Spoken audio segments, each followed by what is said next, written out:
parabéns, chegamos à 10ª e última parte da série Verdade Revelada. Até aqui você tem acompanhado diversas revelações da pura Palavra de Deus. O tema final que vamos estudar é a besta, o anticristo, a marca da besta e os últimos acontecimentos que irão testar a fé de cada homem, mulher e criança desse mundo. Para entender quem é o anticristo, vamos começar por Daniel capítulo 7. E no verso 1 em diante diz: no primeiro ano de Belsazar, rei de Babilônia, teve Daniel um sonho e visões da sua cabeça quando estava na sua cama. E escreveu logo o sonho e relatou a suma das coisas. Falou Daniel e disse: eu estava olhando na minha visão da noite, e eis que os 4 ventos do céu agitavam o mar grande. E 4 animais grandes, diferentes um dos outros, subiam do mar. O primeiro era como leão, e tinha asas de águia. E enquanto eu olhava, foram-lhe arrancadas as asas. E foi levantado da terra e posto em pé como um homem, e foi-lhe dado um coração de homem. Muito bem, Daniel vê na sua profecia animais. O primeiro animal é como um leão. E esse não acredito que seja ainda o anticristo. Mas vamos ver o que um animal representa na profecia bíblica. Estes grandes animais que são 4, são 4 reis que se levantarão da terra. Observe que um animal na profecia representa um reino. Estamos vendo a sucessão de reinos mundiais, desde o primeiro, que começou a governar o mundo, até chegar no aparecimento do anticristo. E que leão foi esse, com 2 asas, denotando sua velocidade, que tinha características de homem e perdeu suas asas, mostra uma decadência desse reino. Que reino foi esse? O profeta Jeremias, no capítulo 50, no verso 43 e 44, diz: o rei de Babilônia ouviu a sua fama e desfaleceram as suas mãos. A angústia se apoderou dele como da que está de parto. Eis que ele, o rei de Babilônia, como leão subirá da enchente do Jordão.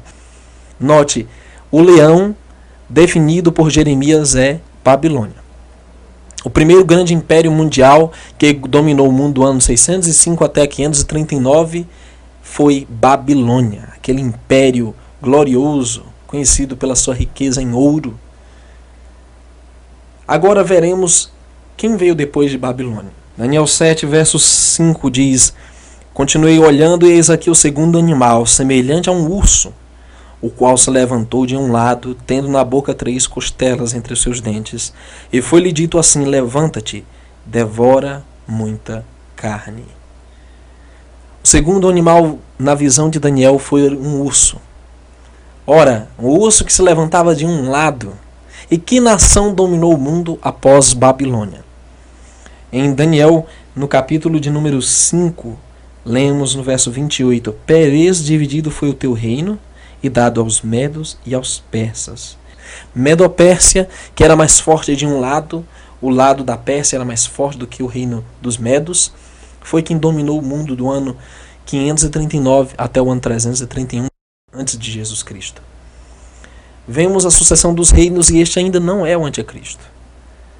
Bom, Daniel viu ainda um terceiro animal no capítulo 7, verso 6. Depois disto eu continuei olhando, eis aqui outro, semelhante a um leopardo, e tinha 4 asas de ave nas suas costas.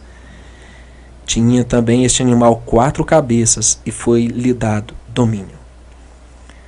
Agora vemos um leopardo com 4 asas. O leopardo é o animal mais rápido do reino animal, e ele tem 4 asas, é extremamente ágil.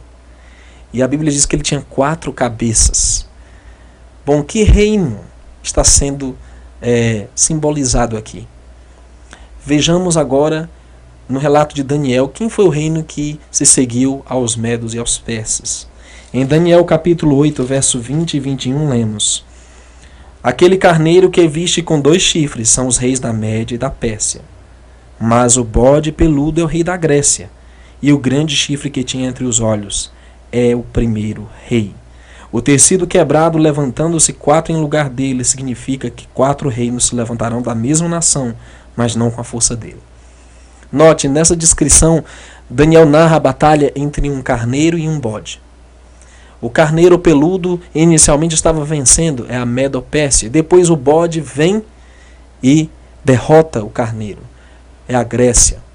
O primeiro chifre era Alexandre o Grande, o poderoso rei dos gregos, que morreu ainda jovem, sendo assumido por seus generais Cassandro Licímaco, Ptolomeu e Seleuco, que então dominaram o Império Grego.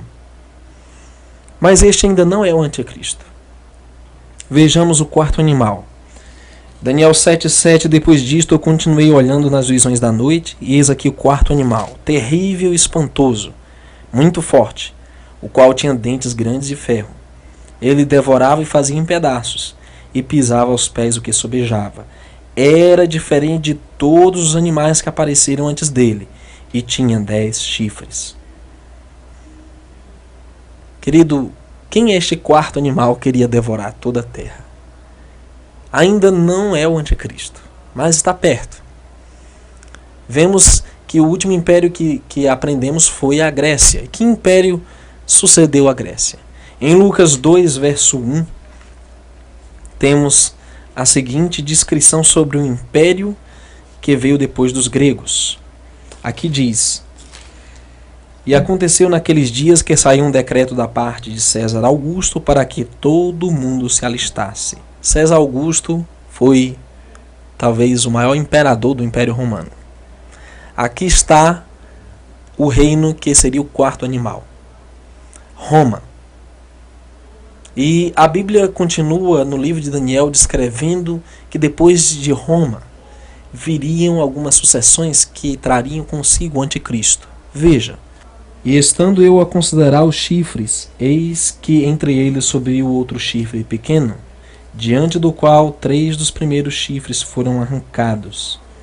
E eis que neste chifre havia olhos como os de homem, e uma boca que falava grandes coisas. A Bíblia fala que de Roma sairiam 10 chifres. Dos 10 chifres que saíram de Roma, vimos que dentre esses 10, 3 seriam arrancados e dariam origem ao chifre pequeno. O chifre pequeno, o anticristo, que haveria de falar coisas terríveis contra Deus, iria blasfemar. Bem, querido, quem foram esses 10 chifres que surgiram de Roma? E quanto aos 10 chifres daquele mesmo reino, se levantarão 10 reis, e depois deles se levantará outro, o qual será diferente dos primeiros, e abaterá a 3 reis. Do meio do Império Romano Antigo, a Europa, surgiriam 10 nações. Quando o Império Romano foi se dividindo e foi se enfraquecendo, 10 tribos bárbaras dominavam o mundo antigo. Germânicos, que são alamanos, francos, anglo-saxões, burgundos, suevos, visigodos, ostrogodos, érolos, vândalos, lombardos. Eram, juntamente com os suevos, 10 tribos que deram origem aos países mais poderosos na Europa que nós conhecemos hoje. Mas 3 desses seriam arrancados para dar origem ao anticristo. E, segundo a história, até o ano 538, 3 tribos foram extintas, não existem mais: érolos, vândalos e ostrogodos. E no lugar deles subiu um chifre pequeno, que então seria o anticristo da profecia. Quem é esse anticristo? O livro de Apocalipse deve ser estudado juntamente com o livro de Daniel. Assim como Daniel 7, versos 7 e 8 diz que ele blasfemaria, falaria grandes coisas contra Deus. Apocalipse 13, verso 5 diz: e foi-lhe dada uma boca para proferir grandes coisas e blasfêmias, e deu-se-lhe poder para agir por 42 meses. E abriu a sua boca em blasfêmias contra Deus, para blasfemar do seu nome, e do seu tabernáculo, e dos que habitam no céu. Querido, observe, o anticristo falaria blasfêmias contra Deus. E o que é uma blasfêmia na Bíblia? Quando lemos em João capítulo 10, verso 33, encontramos o que é uma blasfêmia, que diz: e os judeus responderam dizendo-lhe: não te apedrejamos por alguma boa obra, mas pela blasfêmia, porque sendo tu, homem, te fazes Deus a ti mesmo. Blasfêmia é um homem dizer que é Deus. É um homem ostentar o título de vigário de Cristo sobre a terra. O anticristo não é somente aquele que está contra Deus, mas o prefixo grego anti implica também no lugar de, ele se coloca no lugar de Cristo aqui na terra. Que poder estamos falando que afirma ser Deus na terra? Ainda em Lucas capítulo 5, verso 21, lemos: E os escribas e os fariseus começaram a razoar, dizendo: Quem é este que diz blasfêmias? Quem pode perdoar pecados, senão só Deus? Blasfêmia é um homem dizer que tem autoridade na terra para perdoar nossos pecados. Isso é uma blasfêmia. Que poder na terra detém uma rede de confessionários e que lá em suas cerimônias religiosas alega ter o poder de absolver e perdoar os pecados? Não há nenhum outro poder sobre a terra que se identifique com essas características, senão o poder romano papal. O sistema papal é, na realidade, o grande anticristo que foi profetizado na Bíblia. Ele iria querer tomar o lugar de Deus na terra, como sacerdote. Ele iria querer atrair toda adoração e atenção para si. E a profecia diz que ele foi dado 42 meses para agir sobre a terra. 42 meses são 1260 dias. Você já aprendeu que um dia é um ano na profecia, segundo Números 14:34. Então, são 1260 anos que o poder papal teria para perseguir, para blasfemar. E isso foi conhecido como a Idade Média, que matou mais de 50 milhões de pessoas, que instituiu o Tribunal da Santa Inquisição e que perseguiu e que realmente trouxe muitas atrocidades para o mundo durante essa época chamada de Idade Escura. Bom, a Bíblia fala que 42 meses são 1260 anos, que se iniciaram em 538, quando o Papa teve poder tanto do Oriente como no Ocidente para fazer leis para que fossem cumpridas pelo Estado.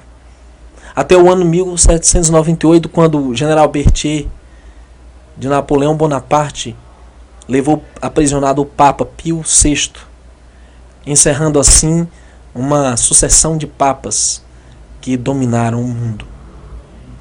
Em Apocalipse 13, e no verso 3 diz: E vi uma das suas cabeças como ferida de morte, e a sua chaga mortal foi curada, e toda a terra se maravilhou após a besta.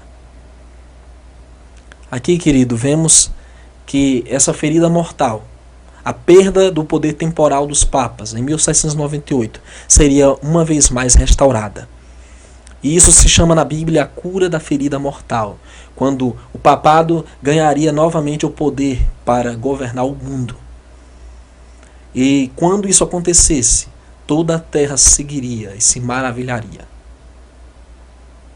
Então, será que isso vai acontecer muito em breve?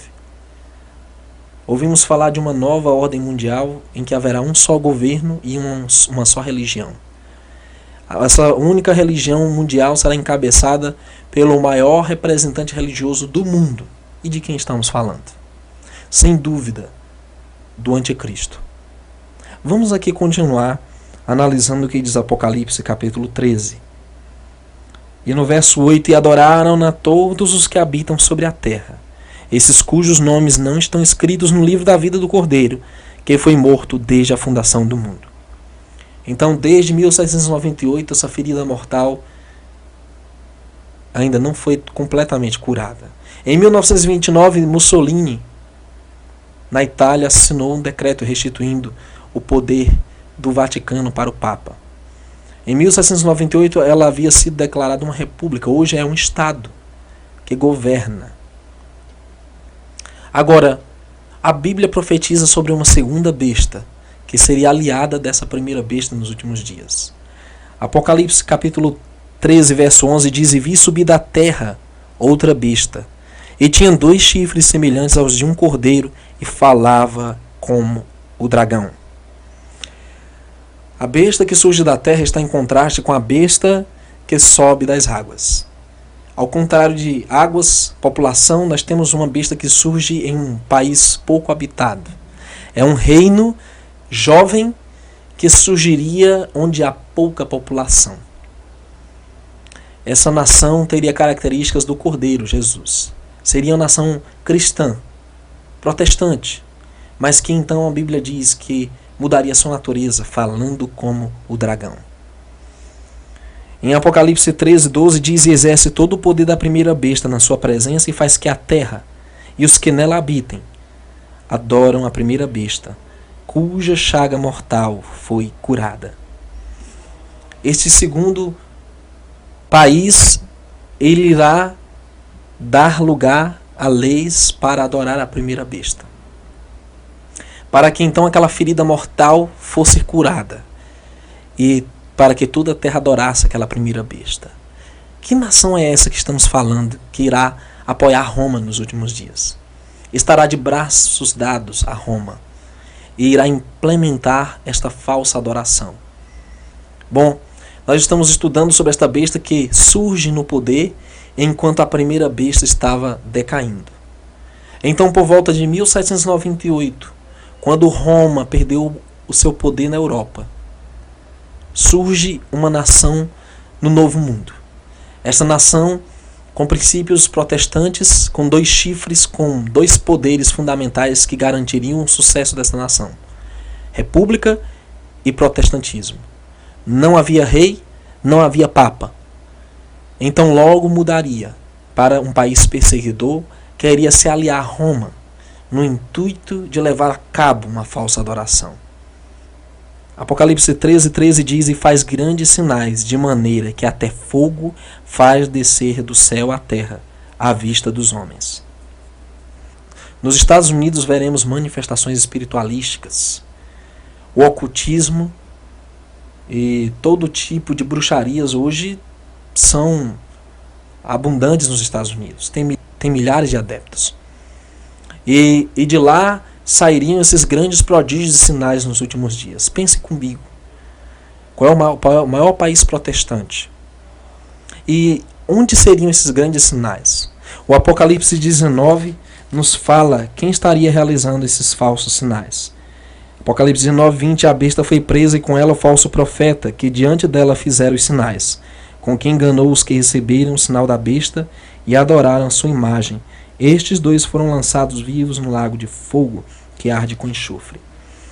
Os protestantes apostatados na América do Norte irão se aliar a Roma e até fazer milagres para que uma falsa adoração seja imposta. Vemos então que aqueles protestantes que se apostataram da lei de Deus, da verdade, agora iriam ser usados para levar uma falsa adoração, não só nos Estados Unidos, mas que será propagada por todo o mundo.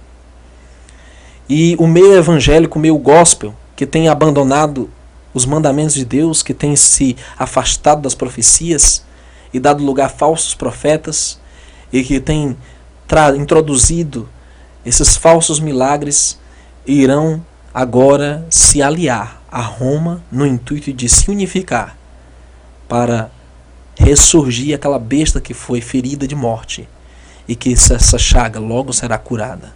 Em Apocalipse 13, verso 14, enganos que habitam na terra com sinais que lhe foi permitido que fizessem presença da besta, dizendo aos que habitam na terra que fizessem uma imagem à besta, que recebera a ferida da espada e vivia.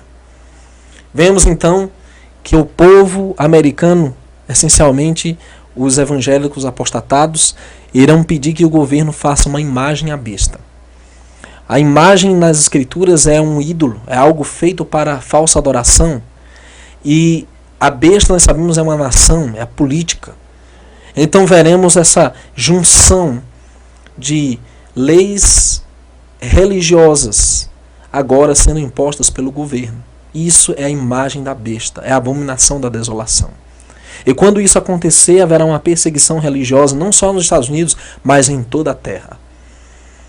Em Apocalipse 13, verso 15, diz: e foi-lhe concedido que desse espírito à imagem da besta, para que também a imagem da besta falasse e fizesse que fossem mortos todos os que não adorassem a imagem da besta.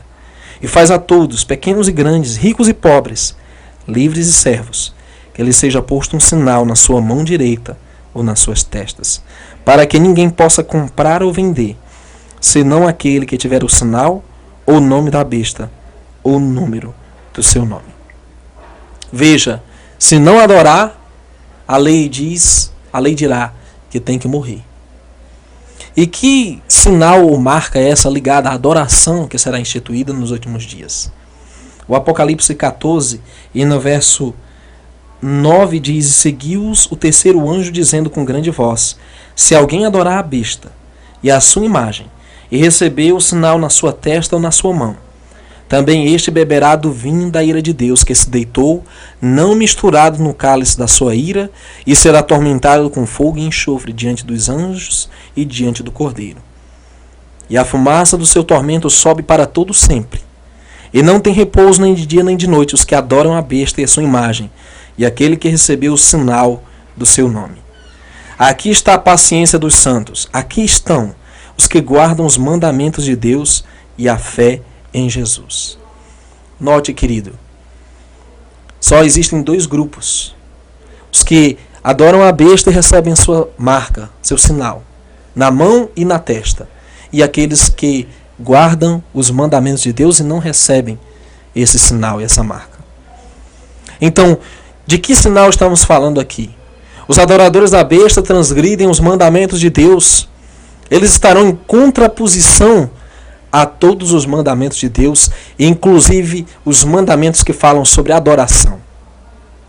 É claro que eles quebrantarão ter outros deuses, porque eles adorarão a besta. É claro que eles farão em imagem a besta, irão praticar idolatria, irão se curvar.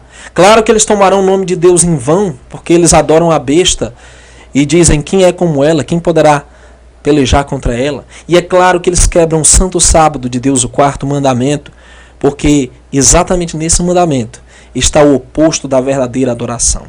Note, Deuteronômio 4,19, que não levantes os teus olhos aos céus e veja o sol, a lua e as estrelas, todo o exército dos céus, e sejas impelido a que te inclines perante eles, e sirvas aqueles que o Senhor teu Deus repartiu a todos os povos debaixo de todos os céus.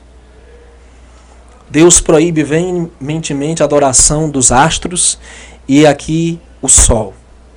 Este é o antigo deus babilônico, este é Baal, este é o deus Ra, este é Mitra, este é o deus dos romanos, em que Constantino, introduzindo a igreja no quarto século, por meio de um decreto, no dia 7 de março de 321, disse que os cristãos agora deveriam transferir a obediência do descanso sabático para o descanso dominical.